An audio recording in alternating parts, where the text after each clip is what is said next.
The very concept of a scripting engine today in the year, or a scripting language today in the year 2020, is a bad sign. Like, that's something that games gave up on in like 2005, for those of us who know what's going on.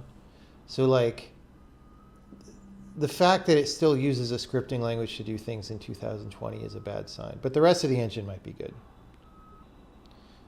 Yeah, scripting languages are not good. So here's the thing. This is what mainstream serious game developers discovered many years ago. We had this idea first, like, oh, let's put in scripting languages because look, it'll improve your iteration time because you don't have to recompile the engine to make gameplay code changes. It'll enable non-serious programmers like your art team and stuff to do stuff on the levels. And that'll be really good. So what actually happens in reality is several things. First of all, your engine has to interface with the scripting language for everything you want people to be able to do. It has to provide all these hooks. Those are annoying and obnoxious, and they're very bug prone. And it causes a lot of programming time just to be able to add those hooks, first of all. Secondly, the scripting language itself inevitably ends up being slow, which you don't think matters at the beginning because you're like, oh, it's just gameplay code. There's not that much gameplay code. But first of all, it matters a lot more when the scripting language is, the slower the language is, which they're all really slow, the more it matters.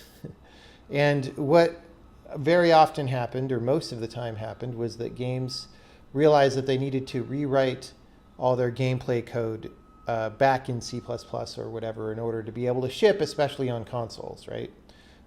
Third is that scripting languages don't tend to be very memory disciplined, so they tend to cause a lot of heap fragmentation and problems with the performance of the rest of the game outside that. Fourth is they tend to be very error prone, actually, right? Scripting languages have this seductive property where at the beginning it seems really easy because you just type some stuff and it works. The problem is that if you don't have like serious static type checking like you have in a language like C++, then once you start doing a non-trivial amount of stuff, it becomes very easy to make mistakes, and it becomes very hard to make mistakes, right? Or sorry, very hard to find the mistakes. Easy to make mistakes, hard to find mistakes, hard to debug, because you don't have a real debugger because it's a scripting language, okay? It can't share code with anything else because it's outside of the rest of your system. And then, what was the last thing? There was a last thing that was important. The last thing is that then we also discovered that the assumption that you want level designers writing simple code is really not very correct. Like, because they're not actual programmers by trade, so they will have a hard time doing anything that needs variables and whatever unless you make it very simple.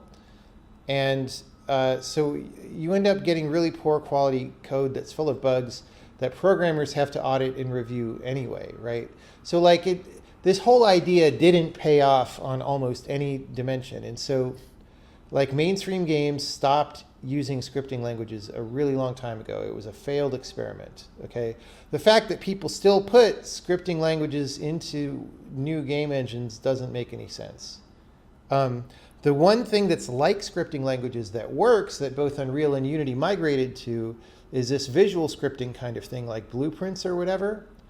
That works because it's so constrained, and because it's easier for people to use, and because they're designed sort of using the lesson from the scripting language apocalypse that happened. But scripting language in the sense of like having Lua in your game or whatever is a disaster. Don't ever do it. It doesn't make sense. If scripting languages are bad, how do I think editors should get customized? They should get customized using real programming languages. Why do we assume that you shouldn't use a real programming language for things? It doesn't make sense. You want your language to be real because that's how you ensure your software is robust and doesn't have bugs.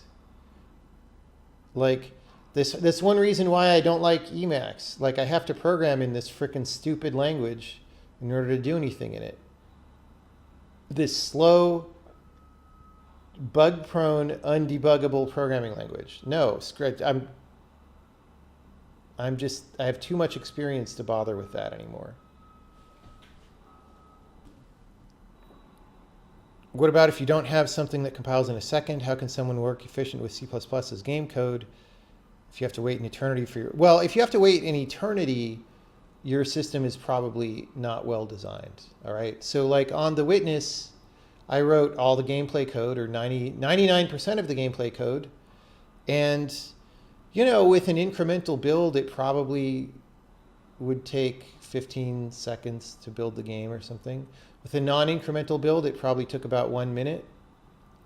So if it takes a really long time to build, then you need to put, I mean, it's sad that you need to do this, but you need to put more engineering effort into making your system build better, right? You shouldn't have to, I admit, but you do.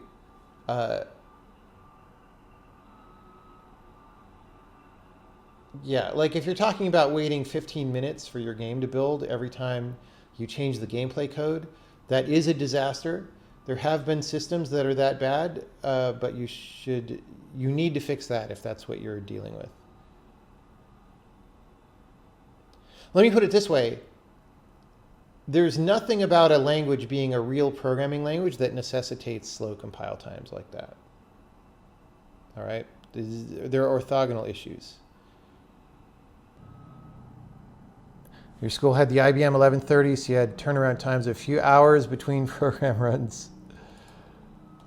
But the other schools in the country had 3-day turnaround. Totally, dude. Like, yeah. Yeah, batch computing.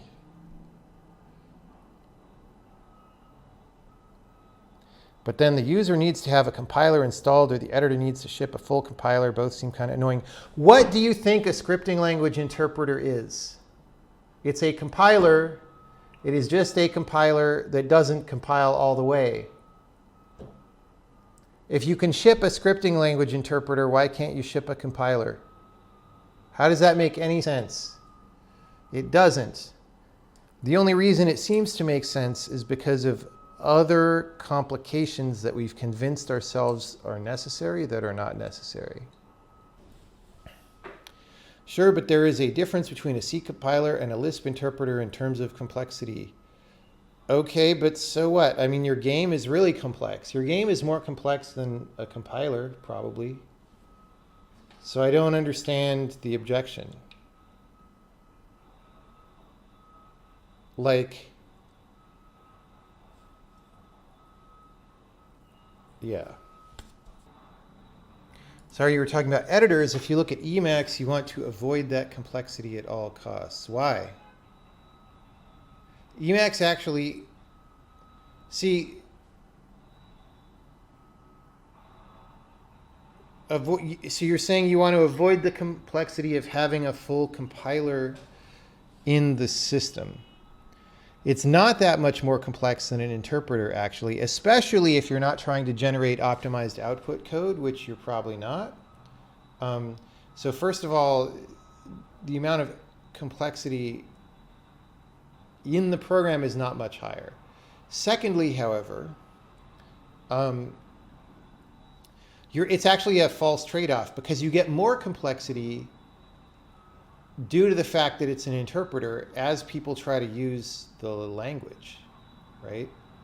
Like, the fact that it's not as capable of a language and the fact that it's slow means that everyone who ever programs in it has to do all sorts of hacks that they wouldn't otherwise have to do. The fact that even it's a different language from what people normally use means that you add all kinds of complexity, right? And so you can't just look at what is the complexity going into the original source code of the editor and say that that's the trade-off. That's not the only source of complexity, right?